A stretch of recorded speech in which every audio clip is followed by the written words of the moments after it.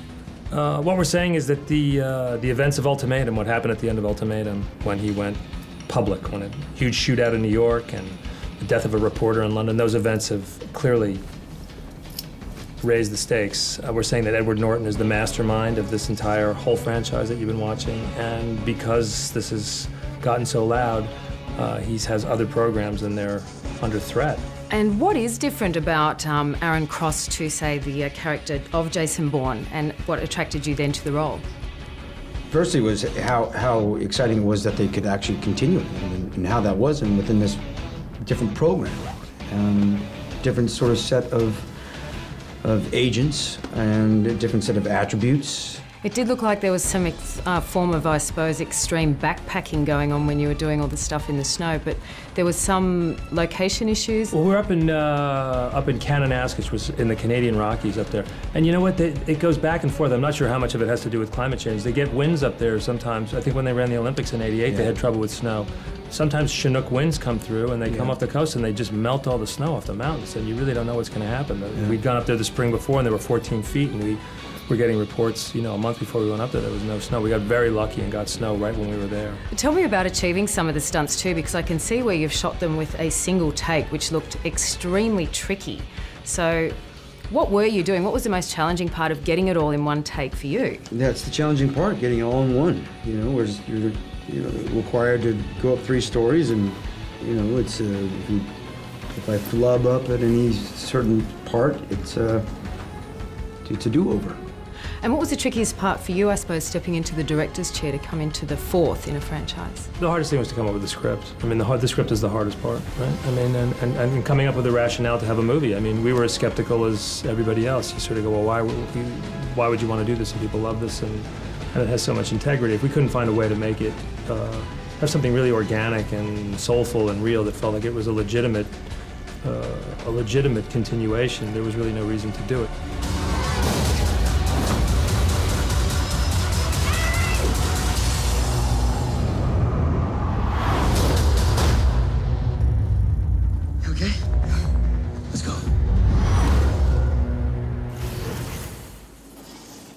The Bourne Legacy is in cinemas now, and before going, I recommend re-watching The Bourne Ultimatum, because this new one happens at the same time as number 3. It's a clever idea. Now to some people who are clever, I guess, in their own way. Will Ferrell and Zach Galifianakis. In our What the Fuss segment, they're locked in a fierce battle of wits with some school children. Hello, and welcome to the Debathletes, where the best of our local students gather to debate a variety of topics in an all-out academic slugfest. I'm your host, Ted Farkas, courtesy of the Hammond School District. We're fortunate to have the debate team from Shelby Elementary School joining us. Why don't you introduce yourselves? I'm Todd. I'm Philip. I'm Jocelyn. Just terrific. And in a special surprise, from the new movie, The Campaign, Will Ferrell and Zach Galifianakis. Thank you, Janice. It's Ted Farkas. Ted Fartass. Great. Tonight, since we have our special guest from the movie world, we thought we'd spice things up a bit. So tonight's topic is At the Movies. Question 1. Name any film that was nominated for an Academy Award. Todd. Exorcist. Philip. Kung Fu Panda. Jocelyn. Hugo. Excellent answers. That's 1 point for Shelby. Will, Zach, what's your answer? Take your time. Not too long, though. We do need an answer. What is an Oscar? No, perhaps you didn't understand the question.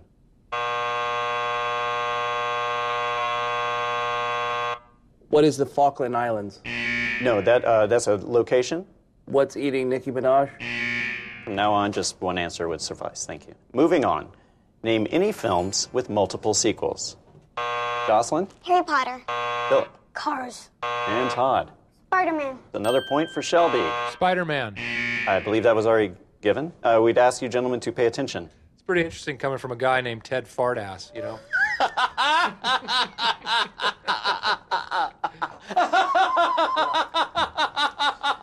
That's not my name. What is a picture of my balls? Okay, there's no need to... Don't get a shot of that. Don't show the balls shot. Kids, those are actually fruit. Oh, they're fruit, all right. No, it's not. It's a lady's favorite fruit. It's... Comes in season all year long. Moving on. Name any animated film from the company Pixar. Toy Story. A point for Shelby. Philip didn't push his buzzer, and you gave him the point. That smart-ass attitude's not going to get you into a good college. Philip, you don't need to stare at those bad men, okay? That's not how people should behave. If you have a suggestion for our What the Fuss segment, or you just want to say, hi Alicia, how are you? That might be nice. Hit us up at facebook.com/MNCTV. And that's it for this week's episode of Movie Juice, coming to you from hot Los Angeles. Next week, we have a massive show. Renee Brack sits down with the director of the award-winning and very important documentary, Bully, and I'm on the red carpet of The Watch with Ben Stiller and Vince Vaughn. So it's bye for me, but you stay watching Star Picks for all the movies you know and the actors you love. Broadcasting glorious high definition with 5.1 surround sound where available. For all the best in entertainment news, find or follow us on Facebook, Twitter, YouTube and MNC.TV.